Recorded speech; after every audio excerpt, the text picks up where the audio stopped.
The Messiah said, "When you come to know yourselves, then you will become known, and you will realize that it is you who are the sons of the living Father. But if you will not know yourselves, you dwell in poverty, and it is you who are that poverty." Mapagpalang araw po, banal na araw po sa ating lahat at higit sa lahat sa ating mahal na hari, aming Haring Opirio. Hiningi ko muna ng paumanhin ang mga hindi namin pagsunod sa pagkukulang namin. Patawarin niyo po kami, aming mahal na hari. Bigyan niyo po kami ako ng gusto ko pong gamitin yung katanungan niyo kanina po, ay yung pahayag niyo, how to become obedience. Mahal na hari, ano po ba ang nararapat naming gamitin na sandata o tools para sa gawain ito? Ano po ba ang may nasusulat po sa Proverb 9:10, the fear of Yahweh is the beginning of wisdom, and the knowledge of the Holy One is understanding. Yung takot po ang nasasabi po roon, at gusto ko pong banggitin din po yung kabila naman nun, yung love. Ano po ba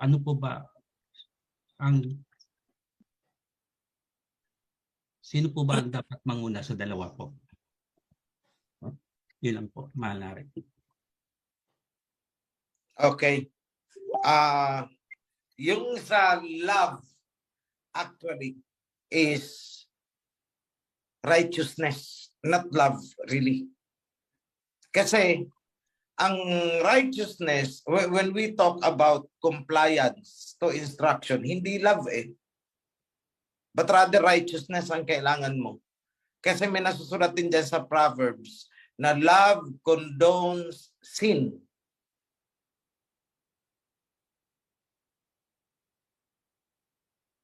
So, kung yung binabasa ninyo ngayon pertaining to that is yung old corrupted book, maliligaw po kayo sa application. Pero sa corrected version natin, napakalinaw dun. Ano ba talaga ang kailangang mauna? So, siguro kung maganda, I would expound on this. Kasi mahirap ipaunawa kung sa ganitong question and answer lang. Kailangan i-deliver ito. Ano ba itong love? Ano itong righteousness? Ano ba itong obedience? Ano ba itong sinasabi? The fear of Yahweh is the beginning of wisdom. Actually, not fear Submission is the term, not fear. Submission to Yahweh is the beginning of wisdom, hindi fear. If we submit, doon magsisimula ang dunong. It's not really fear. Marami dyan kasi na-paint ang ating Aba na napakalupit na Aba. That is how the book was translated. Parang walang awa, walang walang compassion. Patay kung patay ka. Pag nagalit, patayin kayong lahat. That is how it was painted. Unfair ang Yahweh. Tingnan mo, pinapatay ang mga Canaanites, pinapatay ganito hanggang mga anak, hanggang mga sanggol. That is how they painted. Kaya ngayon, pagdating sa Proverbs, the fear ang inilagay. Then pagdating sa New Testament, ginawang love na. So you can see now the inconsistency. But actually, it's not the fear of Yahweh, but rather it is the submission to Yahweh. Ang pagpapasakop kay Yahweh is the beginning of wisdom. It is also, yung submission is the beginning, yung doon nagsisimula din, yung obedience. Because hindi ka magiging masunurin kung hindi mo uunahin, okay, fine, magpapasakop muna ako. Pag nagpasakop, doon magsisimula ang pagiging masunurin. Hindi ka kailanman magiging masunurin hanggat hindi ka muna nagpapasakop. Kumbaga, lay down ka muna. Lay down your cards. Okay, fine. Anong dapat kong gawin? Kasi hanggat may hawak kayong sariling diskarte, hanggat may pinaiiral kayong sarili ninyong idea, pamamaraan, sarili ninyong estratehiya, lagi yang babangga at kukontra sa instruction. At doon nagkakaroon ng disobedience. So ang kinalabasan niyan, yes, tama, magiging self-righteous. Makikipagrasunan, makikipagganito, ay hindi, ganito, parang panahon lang ni na Moses. Parang sina Miriam at Aaron noon. Hindi ba't kinakausap din tayo ni Abaya Hawa? Bakit si Moses lang ba ang kinakausap? Ganun ang mangyayari. So sa akin is tama si Priest Simri, pagpapasakop muna. When you lay down your cards and you are in total submission, napakadali na ng obedience. Then another thing is wag natin i-complicate yung mga instructions. Actually, minsan napakasimple ng instruction, nagiging komplikado lang. Kunwari, balikan natin yung example. Wag mong bubuksan yung garapon. Sa diwa mo, posibleng may iniisip ang sino man, not ikaw, not that personally about bro friend. May iniisip ang sino man na siguro kaya hindi ito pinapabuksan kasi ayaw ipakain ang laman. Yan. Ikaw, yung taong yon ang nag-iisip, kuro-kuro niya yun. Dahil sa kuro-kurong yun, basta hindi ko kakainin, okay lang, nabubuksan ko ito. Basta hindi ko kakainin. O saan siya nagbase? Doon sa kuro-kuro niya na siguro kaya ayaw itong pabuksan kasi ayaw ipakain. Hindi naman yun ang rason. Bakit hindi pinabubuksan? Kasi pag binuksan yun, sisingaw. Masisira na ang laman. So ang ginawa niya, binuksan niya. Inamoy-amoy, hindi niya nga kinain. At isinara ulit. Na-found out. Sinabi na sa'yo, wag mong bubuksan. Rarason. Hindi ko naman kinain eh. Bakit? Sinabi ko bang wag mong kainin? Ang sinabi ko is wag mong buksan. See? So saan naggaling yung notion na hindi naman kinain eh, walang violation? Saan galing ang notion na yun? Sa sarili niyang kuro-kuro. Kinomplicate niya kasi ang instruction na wag mong buksan. Ang dating sa kanya is wag mong kainin. Magkaiba yun. So, ang nangyari, dahil binuksan niya, nasira ang laman. Kasi inisip niya, basta huwag kakainin. Binuksan niya. Tapos isinara niya, nakontaminate ang loob, napanis ang laman. See? Hindi ko naman kinain eh. Oo nga eh, hindi mo kinain, pero binuksan mo. Kaya ayan, nasira, napanis, kasi binuksan mo. So, dyan tayo nagkakaroon ng problema. When we complicate a simple instruction, kapag naglalagay tayo ng sariling reasoning doon sa instruction, kagaya ng, yung ulitin ko ulit, huwag mong bubuksan. Nagkaroon ng reasoning kasi ayaw ipakain. O, siya ang nag-isip nun. Binuksan kasi ang rason niya, basta hindi ko kakainin. Pwede kong buksan. O, binuksan. Hindi naman kinain. Oo nga, hindi niya kinain. Hindi naman yung pagkain ng ipinagbawal eh. But rather, huwag mong bubuksan.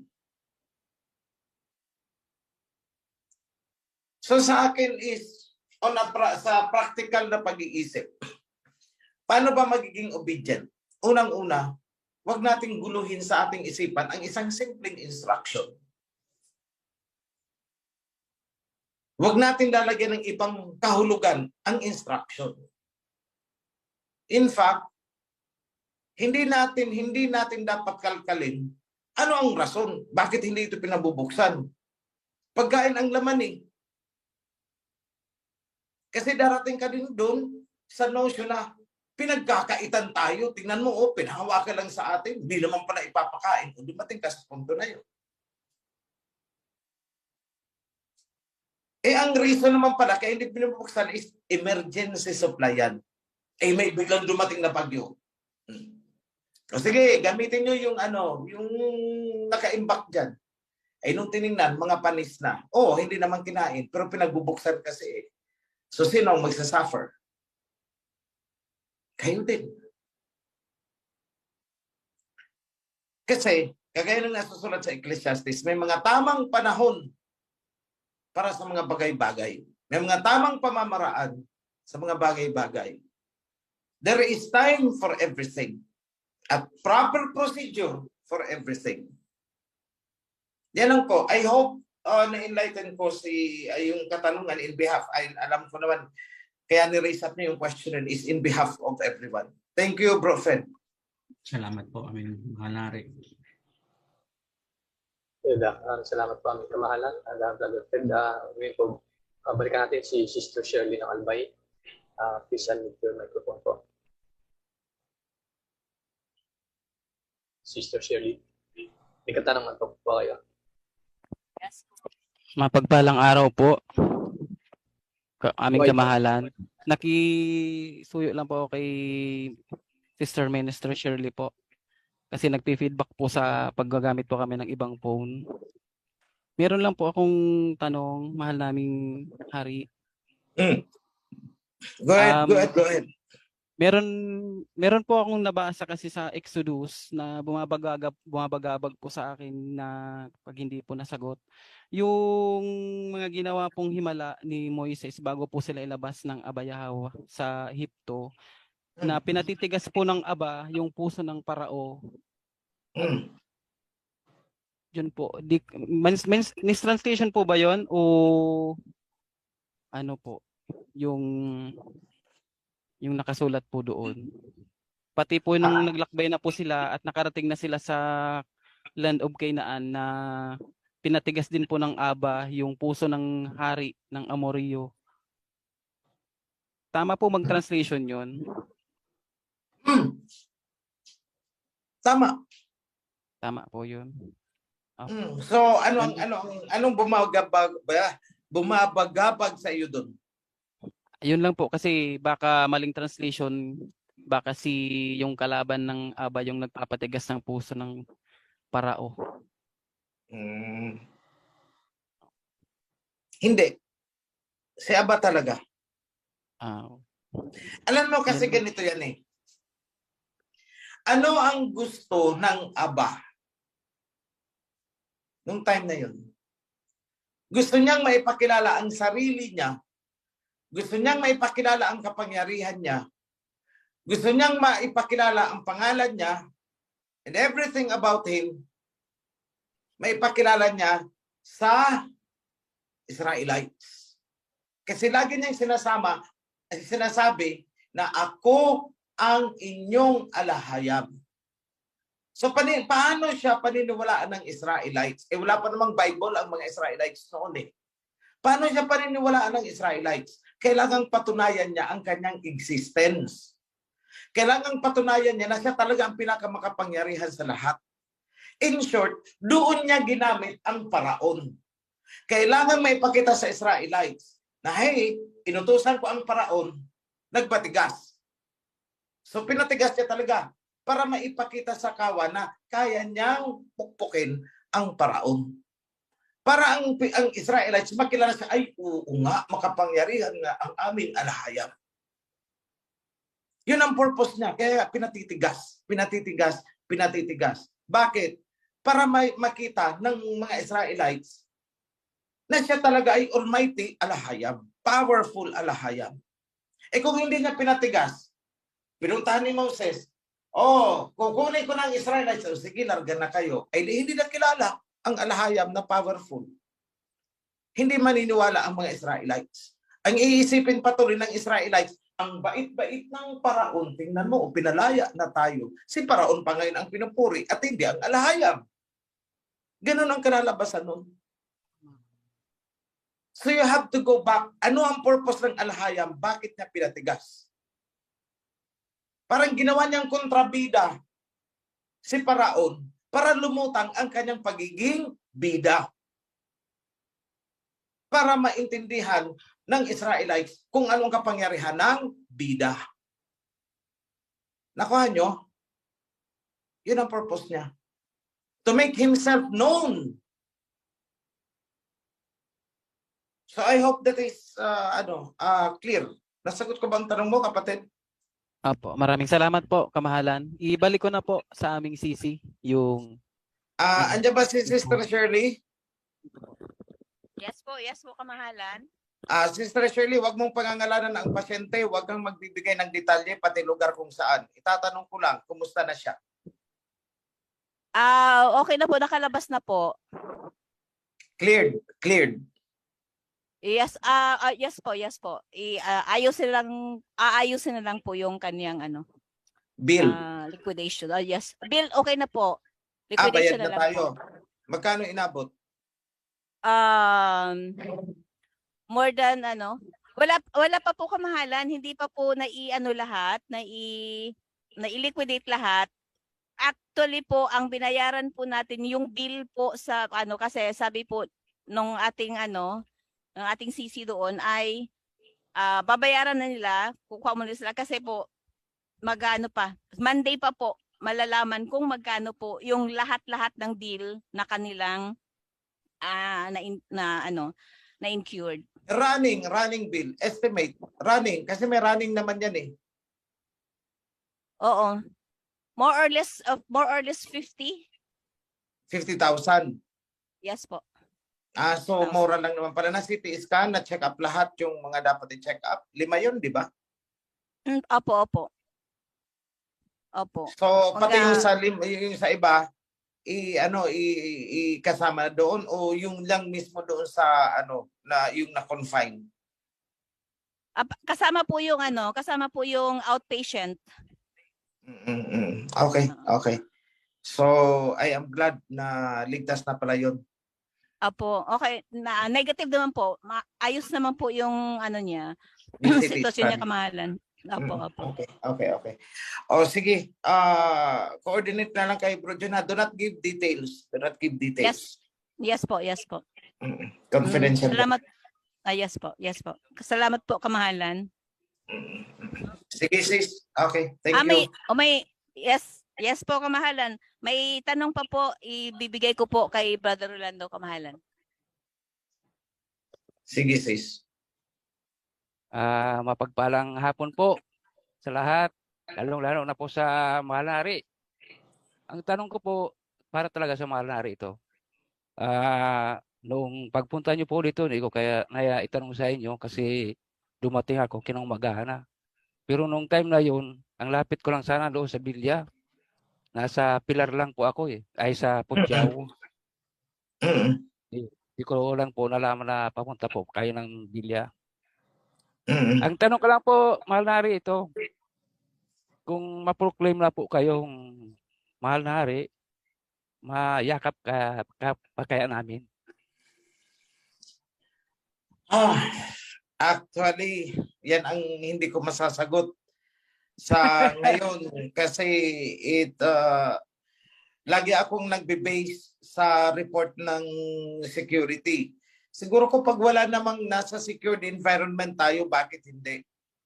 Pero kung nasa isang crowd, naalala ko kasi there was a time na nadumog talaga ako.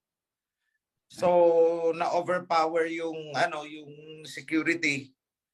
So yun, medyo siguro ko magta-tighten sila kasi lalo na pag suot ko yung crown, dala ko ang scepter, that would be around, materials lang ito estimate. So far it's running 30 million. So expectedly, para akong parang may suknong ako sa ulo ko na if you imagine it, 30 to 50 million. So medyo delikado talaga yun. So the security would be very tight. They won't compromise. Pero siguro ko kung nasa controlled, secured environment tayo, wala naman sigurong problema. But out in the crowd, siguro ko hindi. Appointment. Yeah, oo.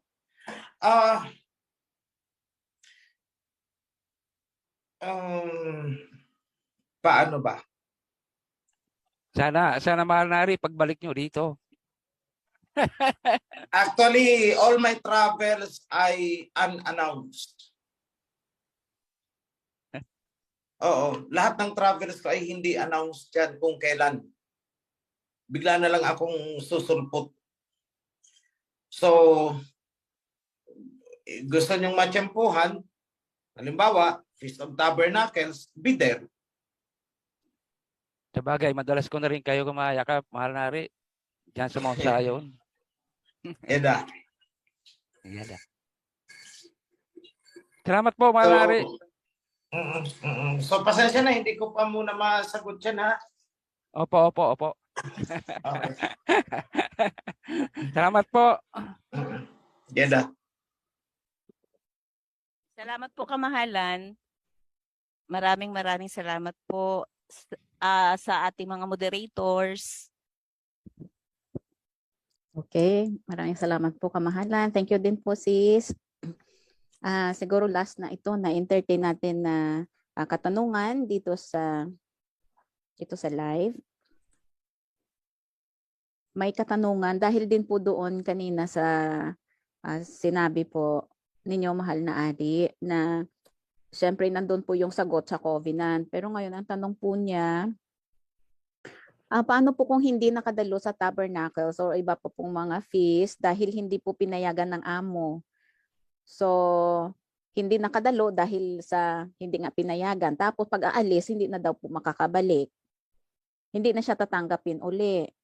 So, nagkakasala po ba siya? Gustong-gusto niya, pero hindi naman siya hindi siya papayagan. Kung aalis naman siya, hindi naman po siya, wala na siyang babalikan. Nagkakasala po daw ba siya? Siguro ibang mga kapatiran dito, lalo na po yung mga OFW. Sa akin is nagkukulang. Sa aking pananaw yan, ha, nagkukulang siya. Dahil sa sitwasyon niya. So, I leave it up sa Aba kung ano ang discretion niya dyan sa bagay na yan. But we are doing our best for that as we grow. Yep. Time will come, we will create employment that could provide for the sufficient living ng ating mga lalo na mga professionals. Kagaya niyan, mga teachers. Time will come as we grow. We will put up our own school. O mga natin na doktor dyan.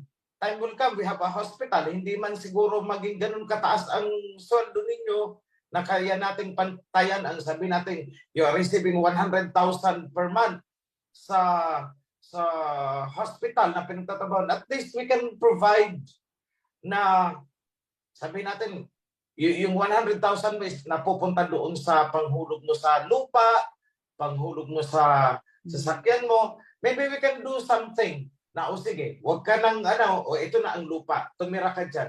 Okay. O yung bahay, sige, we could finance that, mapapatayuan ka, in such a way na maliit man ang maibigay natin. Sabi natin, we can only provide 50,000, at least wala ka naman ang iniintinding huhulugang lupa, kasi may lupa na binigay sa'yo, may bahay na sa'yo, you know, things like that. Yes po. But we are on that direction. We are on that direction na maging self-sufficient ang kingdom in such a way na yung mga kawan is hindi nila kailangang mangamuhan sa labas. So kung ikaw ay may skill sa farming, huwag ka na mag-empleyado dyan sa kung saan dyan na nirerendahan ka. So we will put up our own farm and you work there. Bakit ka nag-work? Para sa pamilya mo, para may bahay ka, pinang-uupa mo ng bahay, etc. O sige, lagyan ka namin ng bahay dyan. Kaya ka nag-work sa labas kasi mag-aaral yung anak mo. May sarili tayong school. Doon mo pag-aralin yung anak mo. Things like that. So, sa una talaga, we need to be, kailangan talaga natin yung kunting tiyaga. Hindi kunting tiyaga. Maraming tiyaga. At maraming sacrifice. Kasi Yahweh will provide, but we have to act. Nung ang Israelites ay inilabas sa Egypt, provide ng Aba ang land. But the Israelites should plant. Ganun din, walang pinagkaiba. After na nagtanim tayo, si Aba ang bahala. Sige, pagpapalain ko yan, pabubungahin ko yan ng hitik na hitik. In short, hindi natin dapat hintayin na, ay ako nagsako binanta, wow, malalaglag na lang ang isang sakong bigas mula sa langit. Lakabog. Gusto ko ng bahay, ay Aba, lumagabog, galing sa langit, yumanig pa sa lupa, lumagpak ang bahay. No, it's not that. It's not that. It's not that.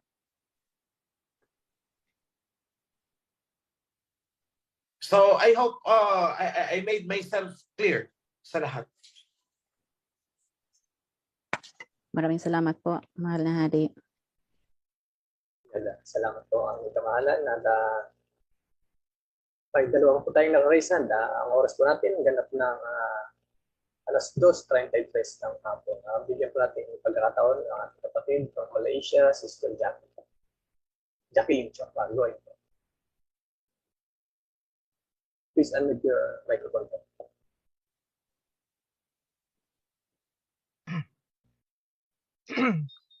Happy Holy Sabbath po, kamahalan, mahal na Haring Opirio at sa buong Prisod, mga officers at sa buong kawan.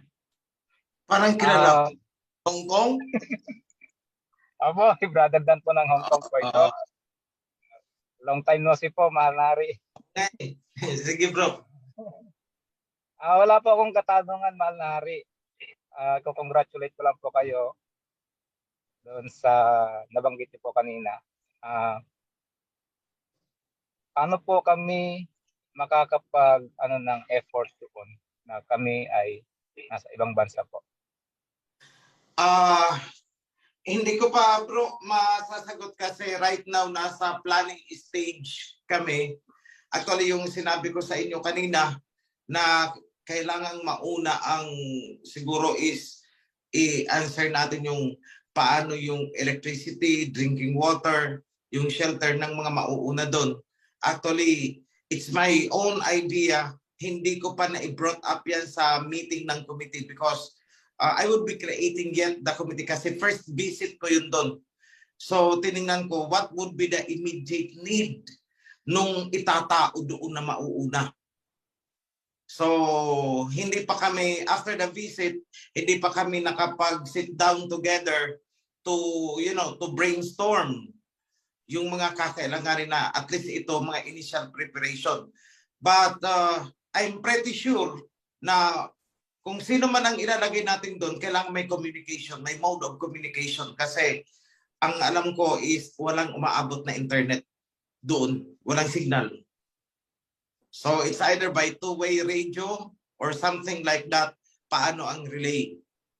Kasi syempre hindi naman natin ilalagay ang tao doon na para siyang ilalagay sa isang island, sa isang isla na o sige bahala ka na dyan kung paano ka mabubuhay dyan, how you would survive. So sa atin is basically padadalhan natin yan ng pagkain na doon, may pagkain ka dyan, may provisions for drinking water kung uunahan natin ng water pump doon, and then communication, and in case of emergency paano ang rescue. Okay po. So I would involve and I would appreciate everyone's contribution in one way or another. Idea ba yan o ano? We will sit down. I would form a committee for that. Kasi hindi natin ito pwedeng iasa sa iisang tao or 5 tao because this is 100 plus hectares na kailangang pagplanuhang mabuti. But the good news is for the road provisions, I will just confirm this, parang may nag-commit na for the funding for 45 or 50 million initial para sa road works. Hindi man siguro sementado kagad, at least yung ano na, kayang lakarin, kayang daanan ng kalabaw na hindi sila ma-i-stack up. So, standby lang muna tayo mga kapatid. Thank you very much sa interest mo, bro, sa spirit of volunteerism.